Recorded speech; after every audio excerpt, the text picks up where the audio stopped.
A very big welcome to all the viewers and a very good afternoon to all of us here. I want to believe that all of us learned something from our previous tutorial.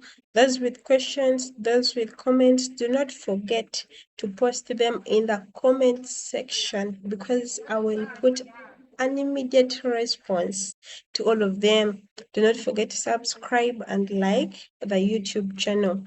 So this time around, this is our second tutorial and I'll be taking us through information sources. In the previous tutorial, we learned about information literacy, information literate, and the uses of learning these skills called information literacy. So today we shall be looking at information sources.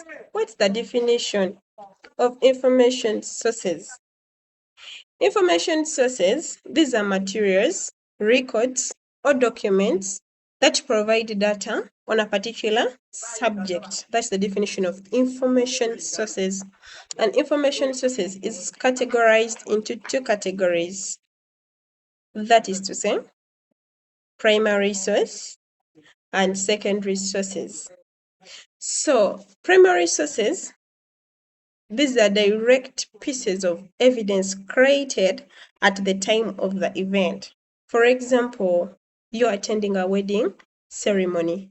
You are right there and you're the evidence that that wedding ceremony took place because you were there at the time of the event.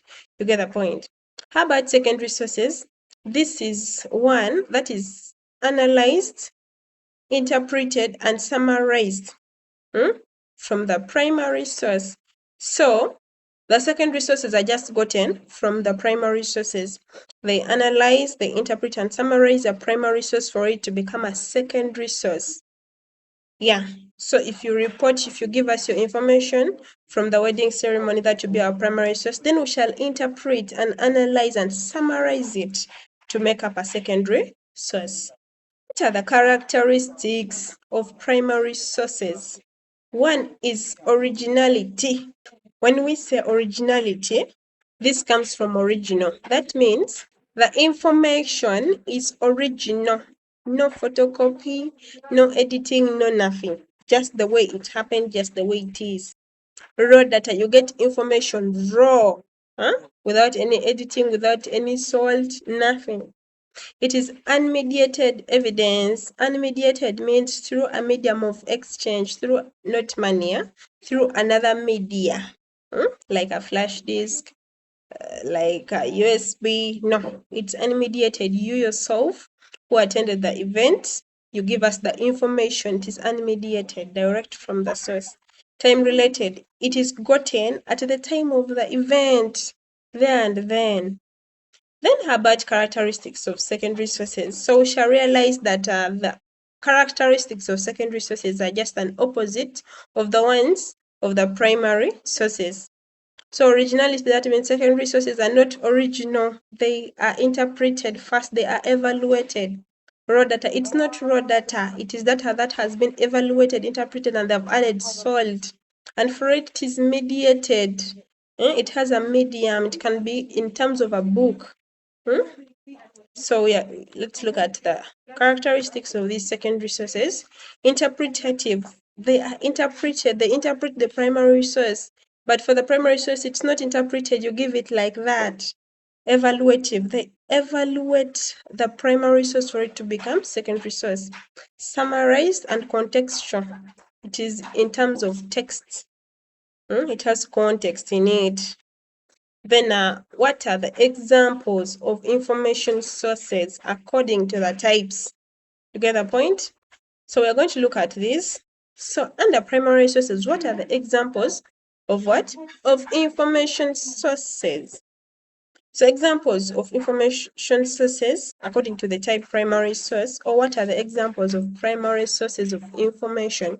We have documents, we have creative work, we have oral histories, we have artifacts, we have scientific data. These are the examples of primary sources of information.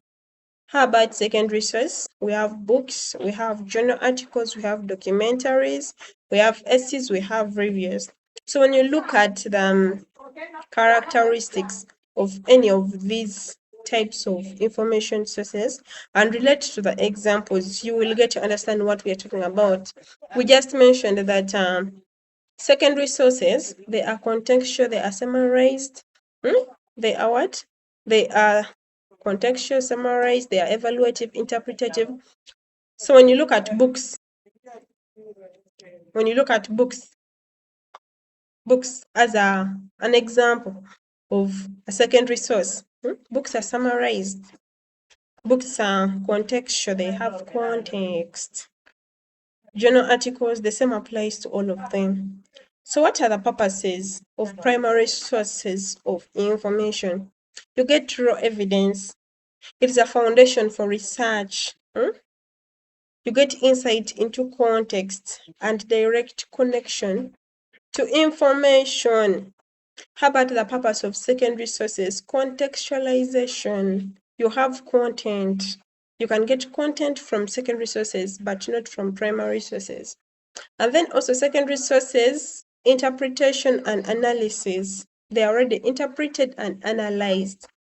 Broader understanding because they collect a lot of primary sources, they evaluate them, they interpret them, they summarize them, you get the point. So there is a broader understanding of the context that you're looking up. Then we are going to also look at the role of primary sources, the role of secondary sources in research. What are their roles in research? So primary sources, they test hypotheses. They also explore new angles of analysis. They gain direct evidence for arguments. How about secondary sources? What role does secondary source of information play in research? Providing existing framework, guide researchers in forming their own questions, situating their findings in larger context. That means sources of information according to their different types and examples are very, very important in doing research. So at this point, someone who attended our first tutorial will be able to relate of what we are talking about. Because from the introductory tutorial, I was able to tell you that we shall be looking at research strategies. So we are here looking at the importance of secondary and primary sources in research. So what is the difference between primary source and secondary source according to time frame? The difference is that primary sources usually are produced at the same time as the event. It happens there and then. You get the evidence at the time of the event. It is reported. How about secondary sources? These are written after the event. They are written after the event. That's why we have a characteristic of them being summarized, contextual. So they are written. They're in terms of books. That's why we have books, documentaries, articles as their examples. I'm sure we have learned a lot in this tutorial, and I want to thank everyone who has attended this up to the very last. I'm sure you've learned something. I want to thank you for being patient with me. I want to thank you for understanding because I know you have understood. And I want to thank you because I know you have already liked, you've already subscribed, and you've already placed your questions and your comments in the comments section. Thank you very, very much. I'm so grateful to have you as my viewers. And I want to promise you that we are having our third tutorial.